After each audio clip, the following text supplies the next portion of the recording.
have you. So, Megyn, you're here on a slow news day. Nothing's going on.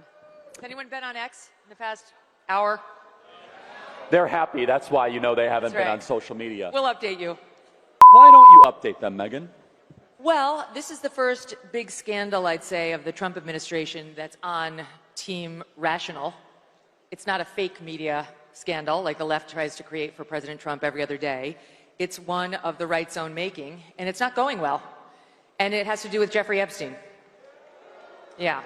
Let me just ask you, make some noise if you care about the Jeffrey Epstein scandal. Raise your hand if it matters a lot to you. Raise your hand. So every hand of 7,000 people. Everybody cares. I think, a lot. I said a lot. Every hand. Here's what I think is happening. I don't think President Trump is focused on this. He's focused on a lot of other things which are going great, and he needs to be focused on those other things. Jeffrey Epstein's not the most important thing on his agenda by any stretch of the imagination. I mean, he's crushing it on the tariffs, foreign policy, just got nominated for the Nobel Peace Prize. If not Trump, then who? Honestly. Barack Obama got the Nobel Peace Prize after 9 months in office. He had done nothing. He gave a nice speech about Muslims, and they gave it to him. So President Trump should be getting the Nobel Peace Prize, and there's all sorts of things he's focused on. I just don't think this has captured his attention quite yet. But it needs to, because it's starting to create a real hornet's nest within the administration. And I've got to be honest, I blame Pam Bondi. I'll tell you why, okay? I have nothing, yes, incompetence, yes. I have nothing against Pam Bondi as a human being. I was fine with her nomination and her confirmation, and she's been loyal to the president, and I get that President Trump needs a loyal attorney general. Look what happened with Sessions the first time. He went away, and then the next thing you know, we had the Mueller investigation, and it was a nightmare. But there are a lot of other people who can be loyal and competent in that job. Here, she is the reason that things are unraveling around this story right now that virtually all of the Republican Party cares deeply about. It's also true that Dan Bongino and Kash Patel had questions about Epstein before they took office, okay, before they went into the FBI. But once they joined the FBI, they said nothing. They've kept their mouths shut about Epstein. You have not seen them, except for one joint appearance with Dan and Kash on Fox, running all over the media looking for attention on this, yes, clickbaity story. Who have you seen? Pam Bondi. She has never missed an opportunity to go on television and dangle sweet nothings that might be coming your way. Try to lead you to believe that she's got it, it's on her desk, it's coming tomorrow, you're going to see something on Epstein. And it was a tease. So you either believe that Pam Bondi was telling the truth then, or that she's telling the truth now. But both cannot be true. She was either lying when she went on Fox News all those times saying, I've got it, we're looking at it, wait until you see it, it's horrible. Or she's lying in her 2-page memo that they released on a Sunday night at the tail end of a holiday weekend to Axios, as if Axios is where we all go for our news. Hell no. She went to someone she knew would not kick the tires on the story, and without signing the memo, dropped it in the dead of night and said, that's it, take the crumbs and be happy. Refused to come out and give a presser. Come out and give a press conference. Stand there for 6 hours to the point where people are dying of boredom. They've asked all their questions. That's how you put a scandal to rest. But she wouldn't even sign her name to it. And I'm telling you, I have dollars to donuts. It's going to come out that there was internal consternation over that memo and whose name did and did not go on it and who was and was not behind it. And so now you have a situation where her words on the record on Fox News are diametrically opposed to what she put in this memo. She's embarrassed the president. She's embarrassed herself. And Dan and Kash, to the extent they've had to sign off on that, let's understand the FBI is controlled by the DOJ. FBI is subservient to DOJ. She's their boss. That they're in this position where the only comments they've made on the record as administration officials have been, we don't think he killed himself, and we don't think he got murdered. We think he did kill himself. We've looked at the tapes, and Kash to Joe Rogan saying, if I saw all these tapes of Jeffrey Epstein with little girls, trust me, I would show you, but I haven't seen it. Okay, so what they're saying now is consistent with what they've said since they joined the office, and that is one of the many reasons why this scandal is squarely on her, and I'm telling you, I'm of the cable news universe. I've seen it happen a million times. People get thirsty.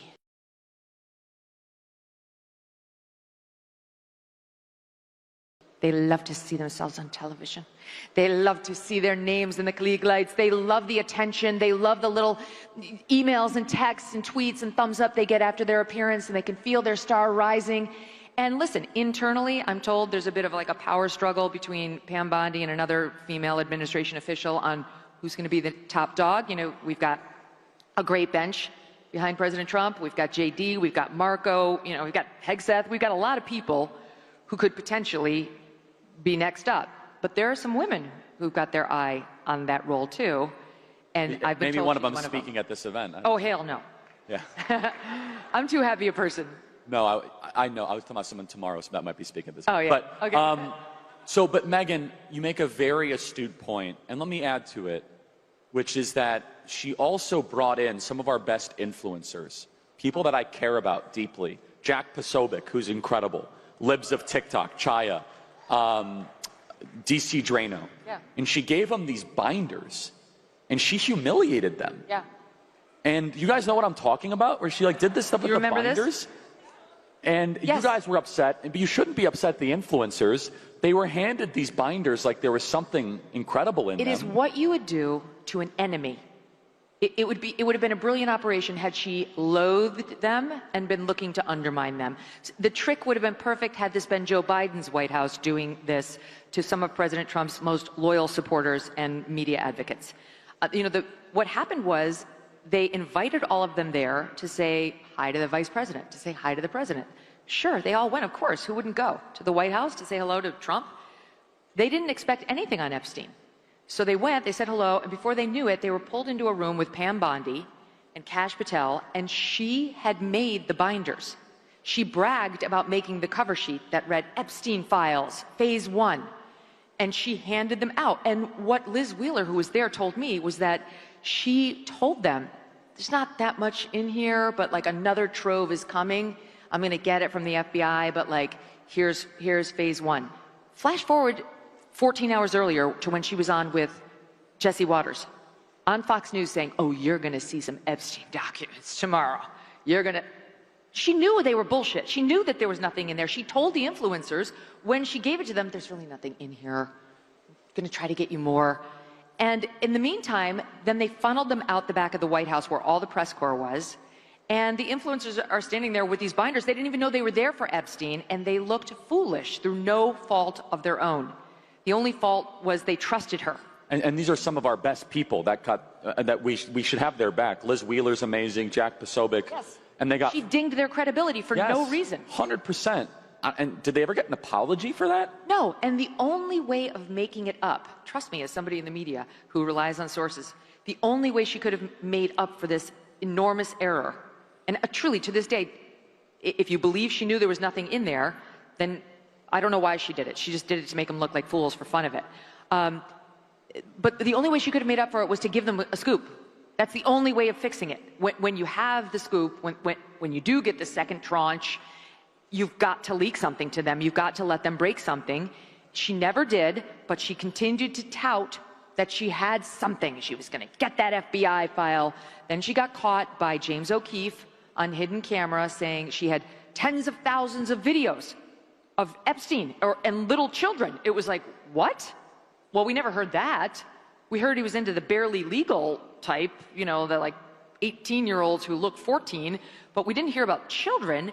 And then because she was caught once again shooting off her mouth inappropriately, attorneys general of the United States normally say nothing. They say nothing. Merrick Garland had one press conference a year. Yes, nothing. Bill Barr, you couldn't get him to speak or say anything. Even Eric Holder was less chatty than this. So she got caught on camera, and she decided to cover up the James O'Keefe slip by then running to a real camera and being like, there are tens of thousands of videos of the children, and I'm announcing it all. So once again, she didn't give that to the influencers. And then she slides it into this memo. So I have a dumb question. Maybe it's not dumb. So it's so she had doubled down on the videos. Is that correct, Megyn? Yes. Now she's tripled down. Epstein was not the perp in every one of those videos. So because they've been so ambiguous, no, but we're let's not just sure. think about this. Unless we're led to believe that Epstein himself personally raped all these kids, children, or whatever, then isn't the statute of limitations on child rape like basically infinite? Well, so then why are we not indicting the people that were doing the raping that we have on video? Like, what's that all about? Yeah. No, you know this better than I do. So Epstein's dead. He's met his hopefully eternal fire where he deserves in the pit of hell.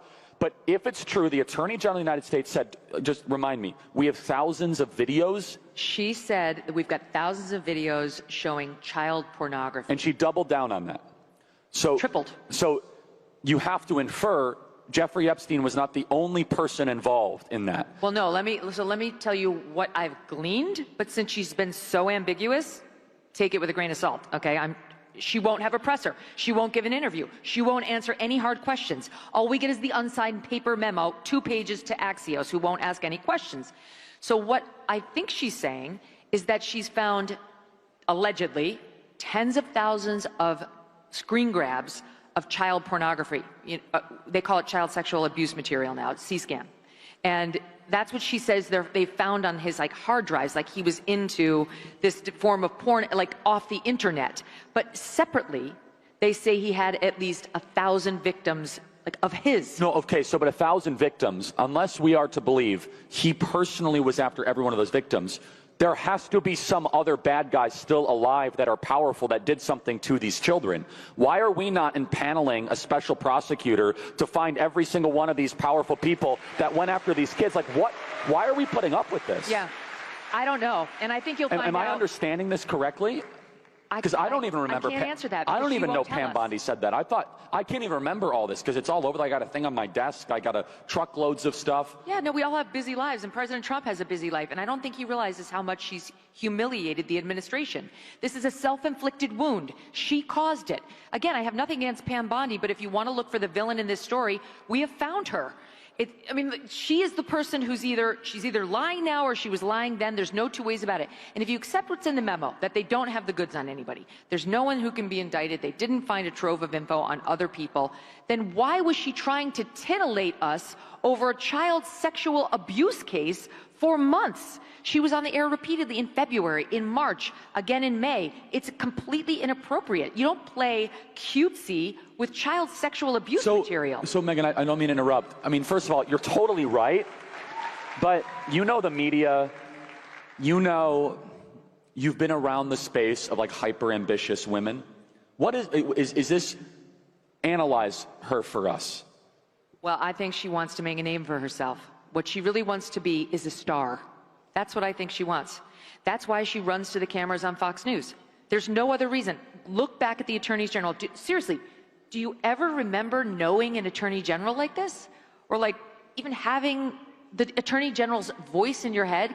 I can barely remember Merrick Garland's weird little nasally voice. But it's in there. But the average person couldn't pick him out of a lineup. Because normally attorneys general are somber, serious people who are fairly annoying, but they're schooled in the law. Pam Bondi has one trait, and I think it's why Trump chose her. She's loyal to the president. And I get it, he does need somebody loyal, especially in that position. But he has a wealth of other options. Well, I mean, I think Judge Jeanine is amazing. Do we like Judge Jeanine? Everything Yes. I like Judge Jeanine. Judge Jeanine would be brilliant. Harmeet Dillon would be brilliant. So you're calling for Pam Bondi to resign or to go, but can you please tell people the breaking news? According to reports that you have verified, Kash Patel and Dan Bongino will resign if what does not happen? If she doesn't go. So I only have it on Bongino. It's all over X though. No, I know, but let me just tell you what my reporting is. Bongino, it's Bongino or Bondi. He's not Who saying... would you guys prefer, Bongino or Bonnie? Okay, 7,000 to 0. They want Dan. Of course, Dan. You know why? Because Dan understands MAGA. Dan's part of the MAGA movement. Dan's been an important piece of it and a mouthpiece for really important ideas and an advocate and a fierce warrior. He's been in the trenches. I mean, with all due respect to Pam Bondi, she's been in Florida. She represented the president. It's nice, but do you think she really gets MAGA? I don't think so. She wouldn't have behaved this way if she did. And now it's a time for choosing. It's a time for choosing. We're about to lose Dan for sure, and maybe Kash too, if she doesn't go. Now she's got some allies. I mean, I think Susie Wiles is close with her, and Susie Wiles is amazing. And look, there's not that many powerful women in the administration. Maybe she wants to keep her. She's from Florida. Susie Wiles from Florida. Trump lives in Florida. But this has gone well beyond this. Like, this could actually cost Trump in the midterms. We need to make a smart choice right now. We can't lose any of the MAGA base. And let me just also reiterate this. And by no means did I want our very big Student Action Summit to talk about Epstein the entire, like, of all the things. I'm not like Epstein obsessed. Some people, their YouTube channel, it's all they talk about. I think that the fact that young people can't afford homes is something we should talk about a lot more than these things endlessly. But this matters a lot. And so from a media standpoint, Megyn, you know the media better than anybody else. You've been in the media. You've been outside the media. What's this Sunday night thing? What is that? So you have a July 4th weekend after the big, beautiful bill, and you leak it on a Sunday night? To Axios. What is that? If you want to leak it and you want conservatives to see it, you leak it to the Daily Caller. You leak it to Fox News. You leak it to Daily Wire. You don't leak it to Axios. Our people don't read Axios. If we read Axios, it's under protest just to see what the left is saying. So it was like you saw it appear. It was like, this must be bull. There's no way this is real. There's no way. I can tell you right now, there's zero chance Dan Bongino's leaking to Axios. Zero. And cash. So, and yet today, as we came here, there's a piece in Axios that reflects very poorly on Dan, alleging Dan only freaked out once he saw in this memo that people weren't responding well to the missing minute of the tapes of Jeffrey Epstein's cell. Do you guys know this piece of the story? And that he went into a meltdown like a little child and then threw a hissy fit. So my point is not to weigh in on the truth or falsity of that. It's false. But it is to point out that's clearly a Bondi leak. Very clearly, that's a Bondi leak. So what's clear to me from this, as a member of the media, is Bondi leaked the memo to Axios, and Bondi's doubling down by trying to get Axios to dump on Dan and trying to make him be the fall guy and or Cash be the fall guy, and she will not face the cameras. If she means what she says, fine, come out and defend it. To Dan's credit, he went on Fox a couple of weeks ago, and he got beaten up pretty good for this, and said, I think Epstein killed himself. And the base went nuts. The base doesn't believe that. But he's like, if you got other proof, show it to me. Well, if he faced the cameras and did it. She hasn't. I'm open to it. If that's true, why don't you just tell us the prisoners' names who are on the same cell block as Jeffrey Epstein? There's a lot. No, that's BS. I'm sorry. The President of the United States figured out whether we have HIPAA for federal prisoners. Tell us who the other prisoners were if no one had access to it, because all of a sudden if we find out some of these prisoners had suspicious intel ties, what I'm getting at is at some point, we want answers at some point. Yeah, answer the questions. That's like, it. Again, I don't want to talk about this as long as we have, and like we had this amazing summit, and we've spent all these resources in planning. But Charlie, wait, let me just make the case for talking about it, because it's funny, because you look back at the past, Dan and Cash talked about Epstein all the time when they were in my business. Well, that's the point, is that hasn't been a shtick of mine. Mine either. I've talked about it when it's bubbled up. Right? Same. But I am a lawyer by training, and I can smell BS when it's being shoveled to me. And it's very obvious to me right now that we've got spinners trying to mess with us in Washington on a story that is important, and here's why. Yes, obviously, child sexual abuse matters. And if we have some ring of pedophiles running around, outside of Hollywood, we need to know. But here's why it does matter. It's worthy of discussing at a place like this. It's about transparency. One of the main reasons that we voted Trump in was because we wanted real answers on real stories, and we didn't want to be BS'd anymore with a bunch of nonsense from our government that treated us like a bunch of stooges. Right? Thank you. And I believe Trump is still loyal to that mission. And maybe the people who are behind that memo are loyal to that mission too, but this ain't it. That would require, especially on a story they know the base has been led down with a trail of breadcrumbs to believe something else for years. This is a story, the only way to end it, if that's your goal, is you stand in front of those cameras and you take every single question your biggest critics have for you. So let's go through a battle plan. Let's say you're senior advisor to the president. What is the 1, 2, 3 sequencing? Press conference, you would get rid of Bondi. What else to get us back on track towards transparency? I think the DOJ should immediately move to unseal all the Epstein documents in the Southern District of New York. Yeah. Everything. Everything except child sexual assault material. I think every file should be released to the public the same way as the JFK files. Let the American people decide. Put them out there, because if there's nothing in there, then we can see there's nothing in there. Now listen, people who are truly conspiratorial, who will just never believe anything other than Jeffrey was murdered and there's a ring of pedophiles, they won't be satisfied, and that's fine. You're entitled to believe that. That's fine. You're entitled to your own beliefs. However, some percentage of skeptics will at least give them credit for opening the files. And we could have a situation where they open the files and Dan and Cash stand there and say, I don't know what was taken out of here before we got here. You know, it's possible that those files are rather disappointing and they're not to blame.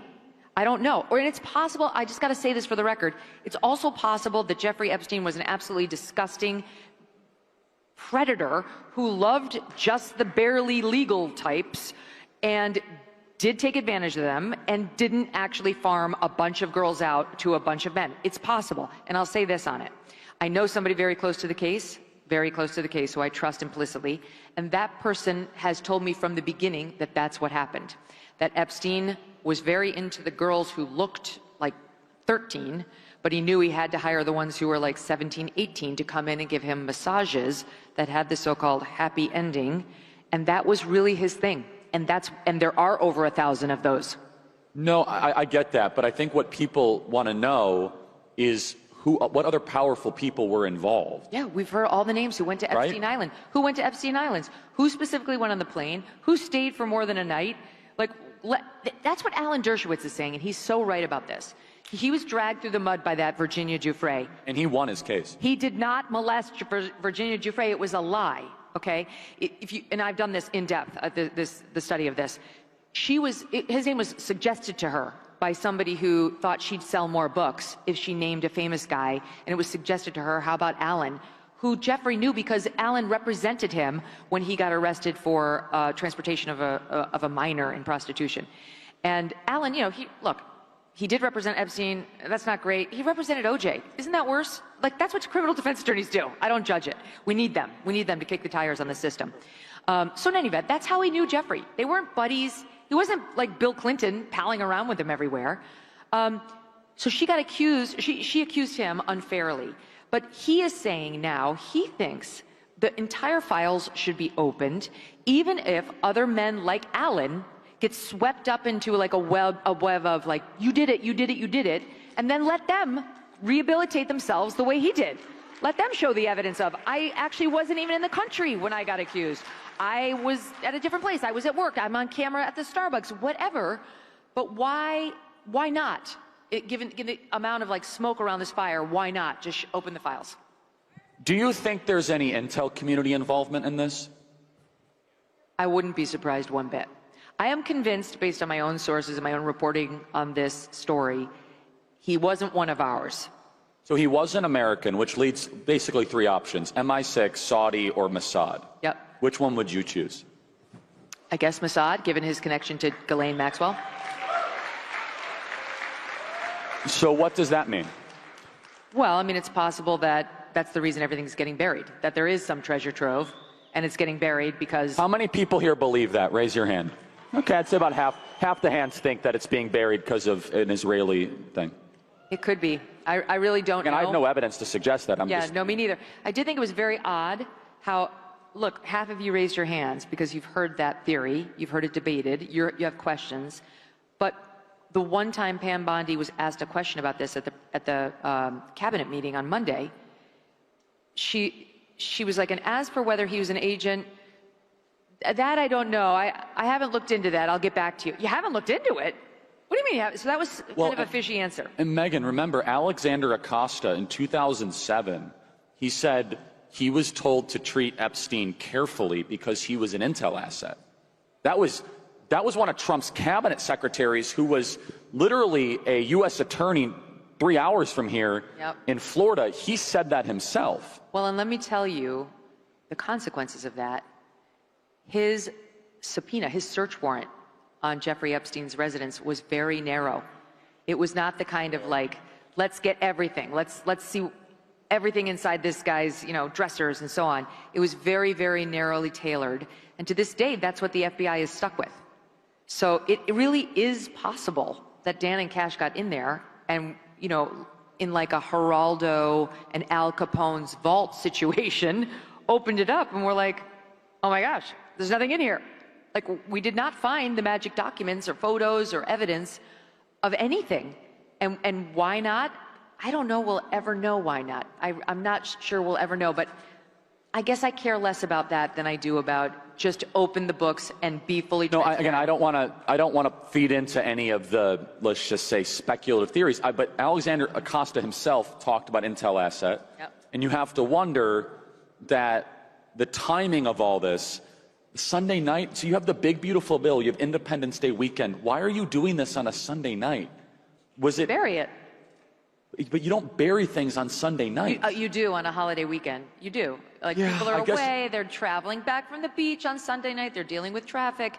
They knew they were too smart to think that they could get away with doing it on a Saturday night or on a Friday night. So they wanted the cover of, like, we're doing it on, like, the night before a real news day. But Monday after July 4th is not a real news day. Everybody's still in transition. So left unaddressed, I know this is a hypothetical, which I hate those questions. What if we just try to proceed, what does that mean? If we just what? Just try to proceed. No, don't address this. If the administration just tries to power through. Her days are numbered. She can't recover from this. She's shot herself in the foot on her own credibility. I just don't think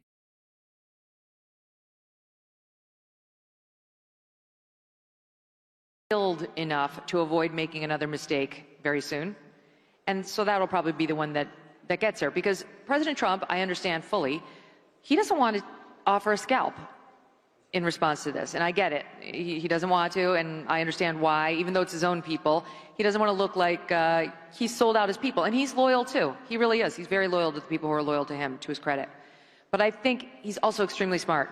And he can read a room better than anybody. And I think once he realizes, thanks to an event like this, et cetera, that this does matter with the base, this is not a nothing burger for them, for all the reasons we've discussed, I think he'll decide she's a goner. It's just a question of what the excuse is, more time with her family, right? And she'll be sayonara. And so from a PR standpoint, so you would do an open press conference, take every possible question. If I were Trump, I would say all three of you are going out and holding a presser. Everybody's welcome, all comers. And you're not leaving until, like, we're down to the Jim Acostas of the world. Like, you will stay until those kinds of people have gotten to ask questions. Because let me tell you something, another thing that's irritating about the whole way they've handled it is they're embarrassing other good people. Like, did you see Caroline Leavitt out there trying to answer questions on this? And I think Caroline's great. Don't we like She's Caroline? the best. Same. She has nothing to do with this. Nothing to do with it. I love her, and she has total credibility. And I watched her try to, like, spin that memo, which is her job, and I felt nothing but empathy for her. And I agree. And I also felt like, how dare you put her in this position? This is your stink over the DOJ. Why don't you get your own spokesperson out there to deal with it? But don't make poor Caroline sacrifice the president's credibility and hers on this dog turd of a story. So they do need to wrap it up. It should be wrapped up. And in a perfect world, Trump will say, all three of you get out there, have an open presser, anybody can answer questions, and just answer them all honestly. Short of that, like, we could get to, today's Friday, we could get to Monday with Dan gone, possibly Cash gone. Again, my reporting says Cash is staying. Others says he'll go if Bongino goes. I think one of them knows we have a country to run, and we really do need one of them there. No, I think we need both. I mean, I'd hate to lose them both. I do too. And let's play this out for a second, though. Let's say Bongino leaves. Well, he's not going to keep his mouth shut.